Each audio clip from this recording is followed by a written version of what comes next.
It is essentially impossible to estimate how many unexplored caves there are on Earth.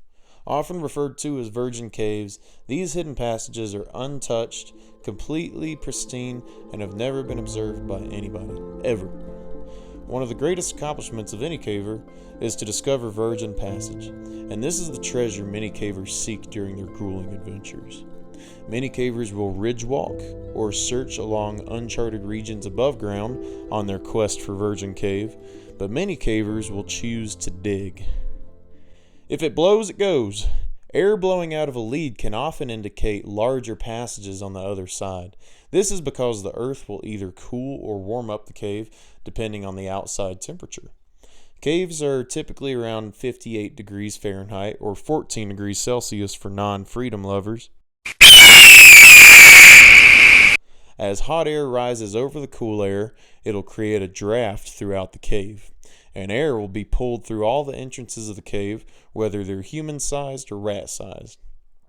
Since caves are formed over thousands of years by turbulent water flow, open and continuous passages as the water desperately travels along the path of least resistance, often it is the case that sediment and debris will fill sections of these passages, leaving other rooms and tunnels inaccessible.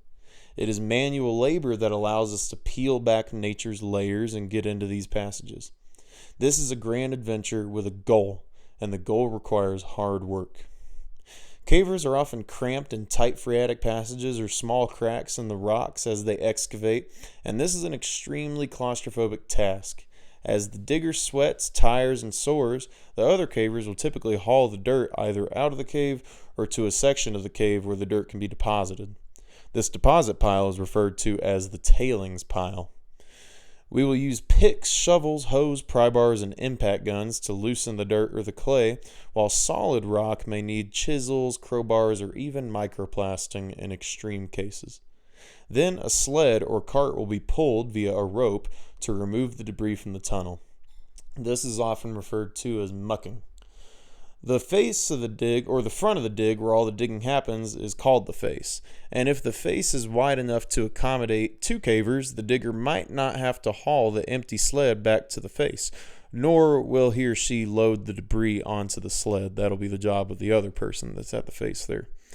Typically, the more people are involved, the easier the dig can be, as people rotate around to prevent exhaustion. So there have been digs that are so supported and maintained, such as the Narrows Cave dig, where the cave entrance